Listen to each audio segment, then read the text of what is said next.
পৃথিবীতে সবচেয়ে বড় বেঈমান হচ্ছে সময়, যা একবার চলে গেলে আর কখনোই ফিরে আসে না। আসসালামু আলাইকুম সবাইকে, আশা করি সবাই অনেক বেশি ভালো আছেন। আর একটা নতুন ভিডিও নিয়ে চলে আসলাম। হঠাৎ করে হাঁটতে হাঁটতে দেখি আমার পেছনের মানুষগুলি নেই, এরা হুট করে বিরিয়ানির দোকানে ঢুকে পড়েছে। বিরিয়ানির দোকানে ঢোকাটাই স্বাভাবিক, কারণ যেহেতু পুরান ঢাকায় এসেছি, বিরিয়ানি খাবো না এটা কি হয়?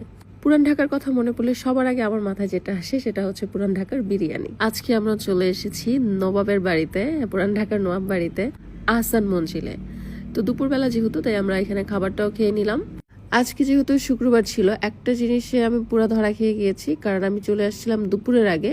বিকেলবেলা অনেক মানুষ হবে সেই চিন্তা করে আমি দুপুরের আগে চলে আসছিলাম, যে আমি একা একা অনেক ঘুরবো এবং মন ইচ্ছা মতো ভিডিও করব। কিন্তু এসে দেখি শুক্রবারে 3টা পর্যন্ত বন্ধ থাকে এবং 3টার পরে এটার গেটটা খুলে দেওয়া হয়।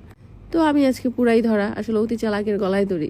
তো যারা এখনো আসেন নাই, আসতে চাচ্ছেন, এটা তাদের জন্য একটু উপকার হবে। আপনারা যদি শুক্রবারে আসতে চান তাহলে অবশ্যই শুক্রবারে 3টার পরে আসবেন। আর এখানে সব সময়সূচিগুলি দেয়া ছিল।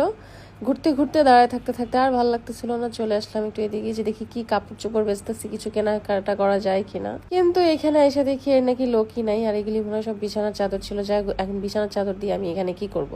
এরপরে চলে আসলাম এই জাহাজটার কাছে। দেখেন এটা কত সুন্দর, এটাকে আমার কাছে খুবই ভালো লাগছে। আর গোটায় গাটায় দেখতেছিলাম কোনো কালে কি আমি জাহাজের ইঞ্জিনিয়ার ছিলাম কিনা। আর সবকিছু যেমন তেমন, কোনো কিছুর জন্য অপেক্ষা করাটা কিন্তু খুবই কষ্টকর। এরপরে এখানে অনেকগুলি শাওন চলে আসলো, আমি তো এই জন্য শাওনকে অনেকক্ষণ ধরে খুঁজে পাচ্ছিলাম না। তো শাওন ওদের সাথে তো সেই মারামারি, ওরা কেক খাচ্ছে, শাওনও কেক খাবে। তো বললাম যে থাক ভাই, তুই কান্দিস না, তোর আমি বাড়ির যেয়ে কেক কিনা দেবো। এরপরে শাওন আমার কইলো তাহলে চল বুড়িগঙ্গার পাড়ে যাই। তো বুড়িগঙ্গার পাড়ে তো আমি আসবো না। তারপরে জোর করে টাইনা ধরে আমার নিয়ে আসছে, চল বুড়িগঙ্গার পাড়ে যাই। এখন এইখানে দাঁড়ায় দাঁড়ায় আমি বড় বড় লঞ্চগুলো দেখতেছিলাম আর ভাবতেছিলাম যে এই যে এত বড় বড় লঞ্চ, নদীটাও তো এত বড় না, এখানে এত বড় বড় লঞ্চ রাইখা দিচ্ছে।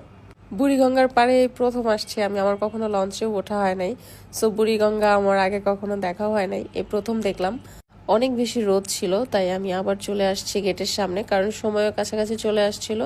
আর এখানে এসে দেখলাম যে ফুলওয়ালি চলে আসছে অলরেডি। সো এখানে আমি ফুল নেওয়ার চেষ্টা করছিলাম। আমি চাইছিলাম অনেকগুলি ফুল নিতে, শাওন আমাকে বলতেছে এত ফুল নিয়ে তুই কি করবি, তুই একটু পরে ফুলের চিহ্নও রাখবি না। আসলে এটাই হয়, আমার কাছে কোনো ফুল থাকলে ওটার চিহ্নও থাকে না একটু পরে। এরপরে ফাইনালি আমরা অনেকক্ষণ দাঁড়িয়ে থাকার পরে গেট খুলে দিচ্ছে এবং আমরা টিকিট কেটে ভিতরে ঢুকছি। ঢোকার পরে দেখলাম একসাথে যত মানুষ ঢুকছে মনে হয় সবাই বিয়ে বাড়িতে এট এ টাইম খাইতে আসছে।